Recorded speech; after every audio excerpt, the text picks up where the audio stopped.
में सीएम भूपेश ने बीजेपी पर निशाना साधा और बेरोजगारी भत्ते की किस्त जारी करने के बाद सीएम भूपेश ने निशाना साधते हुए कहा कि कांग्रेस की सरकार ने 3 महीने में लगभग 80 करोड़ रुपए बेरोजगारी भत्ता दिया, जबकि बीजेपी 15 साल में सिर्फ 98 करोड़ रुपए दे पाई। चुनावी साल में छत्तीसगढ़ की सियासत गर्माती जा रही है। इसी कड़ी में सीएम भूपेश ने बीजेपी पर निशाना साधा और बेरोजगारी भत्ते की किस्त जारी करने के बाद सीएम भूपेश ने निशाना साधते हुए कहा कि कांग्रेस की सरकार ने 3 महीने में लगभग 80 करोड़ रुपए बेरोजगारी भत्ता दिया है, जबकि बीजेपी 15 साल में सिर्फ 98 करोड़ रुपए दे पाई।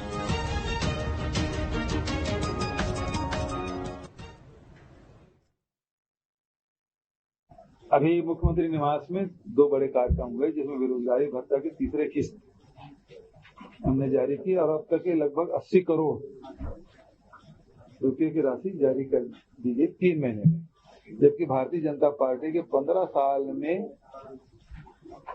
केवल 98 करोड़ बांटे गए। 15 साल लोग राज किया और 98 करोड़ बेरोजगारों को हमारे 3 महीने में 80 करोड़ पार कर गया। चौथे महीने वो भी आंकड़ा पार हो जाएगा।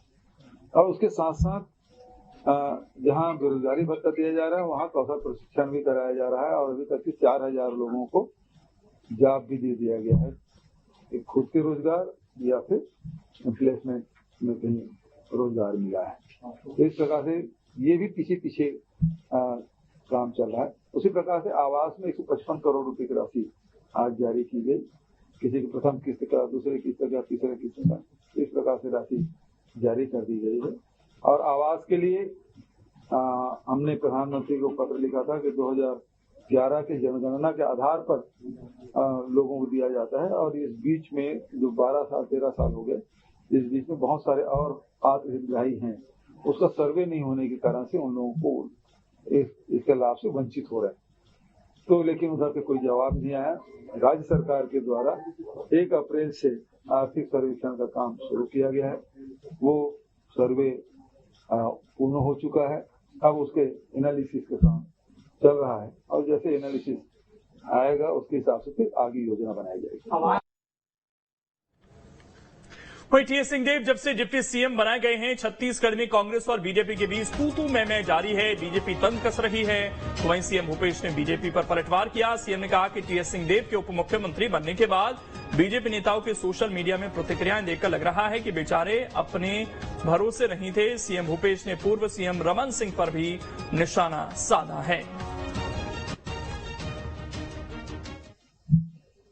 वो तो पहले ही वो हथियार डाल चुके हैं, तभी तो बार बार प्रभार बदल रहे हैं, बार बार जो प्रदेश के नेतृत्व को बदल रहे हैं और हताशा में है भारतीय जनता पार्टी के लोग। और तभी तो जो अभी महाराज साहब को उप मुख्यमंत्री बनाया गया, तो उसके बाद जो ट्विटर में, सोशल मीडिया में जो उनकी प्रतिक्रिया देखी गई, थोड़ी उनको लगता था कि कुछ पिछले समय जैसे जोगी फैक्टर के कारण से हम लोग लगातार सत्ता से वंचित हो जाते थोड़े सीटों के लिए, तो उम्मीद कर रहे थे। तो ये पर भरोसा 3 भरोसा नहीं चलेगा। दूसरे भरोसे में खुद मेहनत करते नहीं, दूसरे भरोसे में ये सत्ता आना चाहते हैं।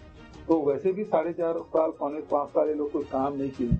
अब चुनाव 3 महीने बचे हैं, तो थोड़ी सक्रियता प्रभारियों को दिखाई दे रही है। स्थानीय नेताओं का अभी भी सक्रिय नहीं होना।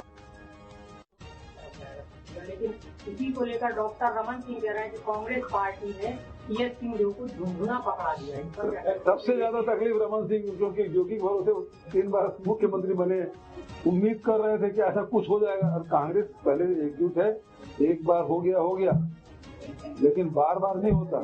और दिल्ली के भाग से ठीक है, बार बार नहीं टूटता। आदेश को लेकर भी बोला था कि